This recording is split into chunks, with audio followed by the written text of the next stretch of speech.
Good morning, good afternoon, and good night at whatever time you may listen to this particular podcast. I'm your host, Darshawn McAway. We have a special guest, Labarron person. Labarron, how you been? Oh, I'm good, man. Awesome. So you have a new book coming out called Lord, Hear My Cry. Tell me, where is the origin story of that particular book coming from? Well, I was raised by an alcoholic, which was my dad.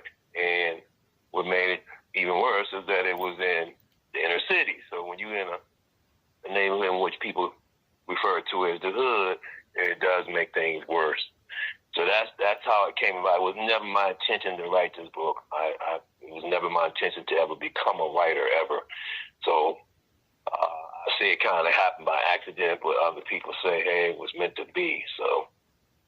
So when you say that it was meant to be, like, what was that moment that really sparked it for you to sit down and put pen to paper? Well, actually, it was a journal that I was keeping, like, back in the late 90s. So this book is really, like, more than 30 years old. Well, basically about 30 years old. And just being a young man starting out, family life, just trying to adjust, and then, I don't know, just writing about that, growing pains, when you're young and you just trying to find your way to a certain level in life, it's just kind of challenging. And then, to my surprise, a lot of those memories of growing up, in the old neighborhood with alcoholic father just started surfacing. And so I started writing about those things as well. And I don't know, 1 or 2 pages turned into about 10. And next thing you know, I had about 2 or 3 dozen pages of just those memories.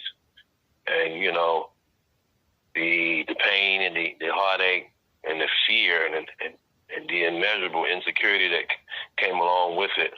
And it just, I don't know, my juice just started flowing. I just started writing. Over the years, just, it just turned into a pretty thick, well, I guess ladies say diaries. I guess us guys want to call it a journal. Yeah.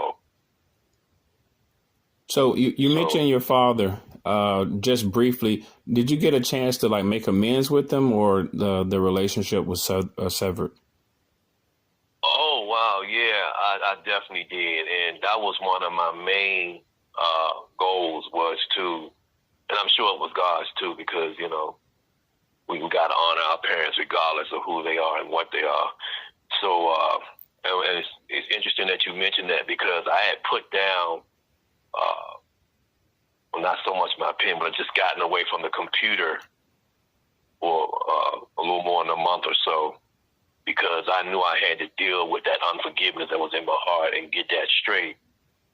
So May of 2016, I went to my dad just in tears, man, just crying and just talking about things that happened, and, hoping there would be some type of, remorse or whatever. Of course it wasn't. My dad was just totally detached. So at that moment, I knew that it was just a turning point for me to just let this go.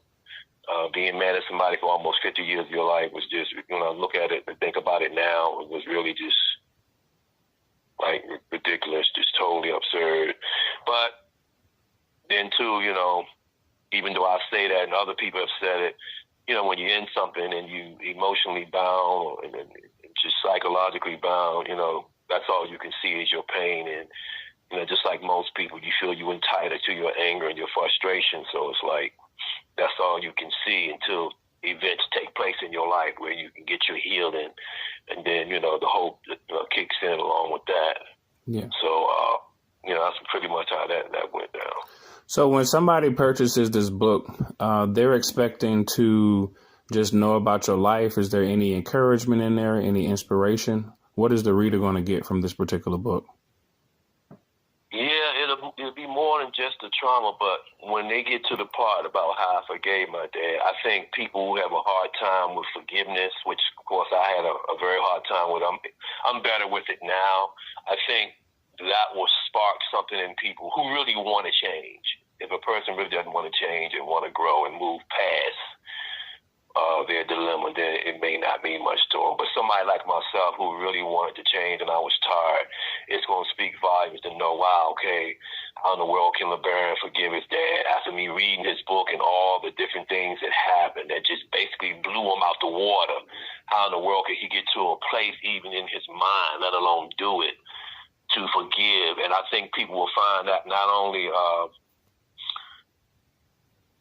fascinating and probably just outrageous, but they'll find it like, wow, okay, obviously this is something I got to do if I want to be able to move forward. And I think what's interesting to people also is when, I talk to different people, whether it's on the street, sometimes, it's in the bank or the supermarket, running errands or whatever, and people are like, wow, man, to be as old as you are and you look so good. I mean, how in the world did you manage that after all that pain, So there's different questions people throw at me because I guess they're amazed to see that, in their mind, I look so young for my age, or I'm just, just full of all this life or whatever. And I guess they're looking for me to be on drugs or, wow, how is it that you didn't end up on drugs or alcohol yourself, So yeah. I get those kind of conversations. So have you had the opportunity to, do any book readings at maybe like a local library or anything like that? No, I haven't done anything like that. I guess the closest I can come to that is I just came off my book tour last week. It started last week, Monday, and it ended Thursday. And I had one of the best times I've ever had in my life. I did some interviewing then and a podcast. And of course, I did a lot of photo shooting. So, and in between the photo shoots, I had a chance to advertise not only my artwork, but the book as well. So I got a chance to kind of put out some interesting statements and just things for people to live by and gain hope from. So I guess I can say closest I ever come that was just coming off the tour. I got a chance to do some speaking. So I'm curious, as looking at the book cover, what made you choose that final image?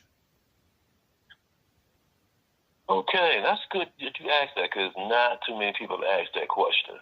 My photographer took a lot of pictures, but that one really stood out to me because I thought to myself, Labarron, this would be a great demonstration to show people that not only did you say you forgave in the book, but this would be a great illustration to show them, okay, you're closing the door to the pain, the disappointment, the insecurity, the fear.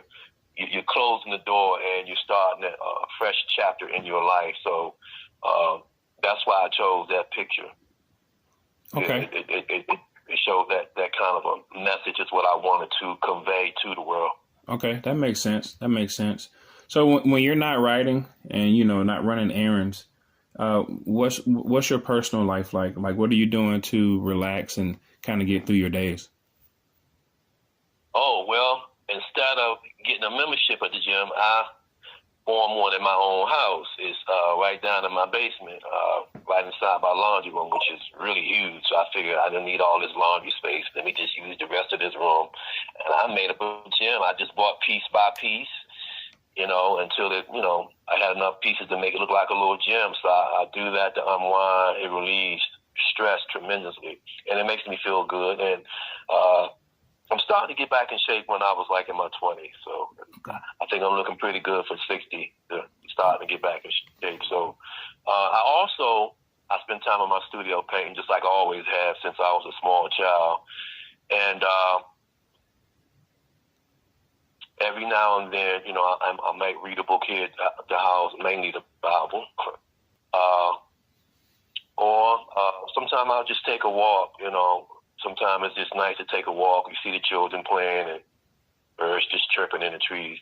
I like to do things like that to just kind of calm me and get me to thinking about something nice and peaceful and serene. And also, I'm a jazz lover, so I love to listen to jazz and my gospel, and just music has always been a big part of my life. My father played music in the house 24/7. I mean, it was mainly the oldie soul. And I'm definitely a culinary artist. Okay. So when I'm in the kitchen, like the old folks would say, I can burn. So That's another thing that I'm very big on is culinary arts. Yeah, I can make a mean peach cobbler. No Gotcha. joke. Gotcha. So let's dive into this new age of marketing and the way people go about, trying to promote product and so on and so forth. How are you handling social media? Well, I'm gonna tell you, I've never really been a fan of social media. I just deal with it because being a businessman is just, it's what it is. I deal with it, for that reason only. So I've never really been what you call a fan of social media. I'm on Facebook as well as Instagram.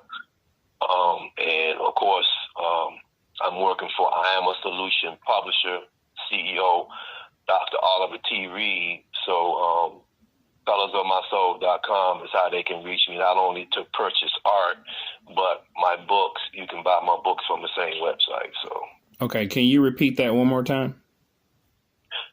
colorsofmysoul.com. I spell it the foreign way, which means you have to add the U in it, COLOURS.com. Okay. Well, ladies and gentlemen, we have author and artist Labarron Person. Thank you so much for coming by to talk to us about your book, Lord, Hear My Cry. It's been a pleasure and an honor to finally catch up with you after all these years. Yeah, it was really great talking to you, too. Thanks for having me. All right, no problem. You have a good evening. Good night.